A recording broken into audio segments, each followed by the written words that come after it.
பொம்மி, என்ன பட்டுமா நீயே? கூட தான் இருக்கீங்க. இல்லைன்னு சொல்லலை. இருந்தாலும் நடக்கும்டா, நீ ஆசைப்படுறது எல்லாமே நடக்கும். ஆனால் கொஞ்சம் பொறுமையாக இருக்கணும் தான். ஆனால் அதுக்குன்னு ஒரு லிமிட் இருக்கு.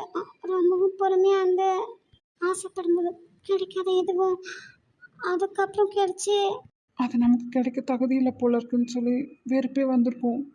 அது மேலே இருக்கிற இன்ட்ரெஸ்ட்டு குறைஞ்சிரும். அந்த மாதிரியெல்லாம். எதுவும் நடக்காம இருந்தால் சந்தோஷம்தான். அஜய், அஜய், ம் சரி சரி, இனியாவது நம்ம சாப்பிட போலாமாடா? ஏன்டா? ஏன்? ஐயோ, வாசனை பசி வயித்த கிழுதுடா. உங்ககிட்ட கேட்டு நிக்கிற நேரம் ரேகா கிட்டையாவது கேட்டிருக்கலாம். வீட்டில் இப்படியெல்லாம் பண்ணுறியா? சரிங்களா, வெளியே வந்தோம், பேசாமல் நில்லுடா. இனி நமக்கு வேலை இருக்கு.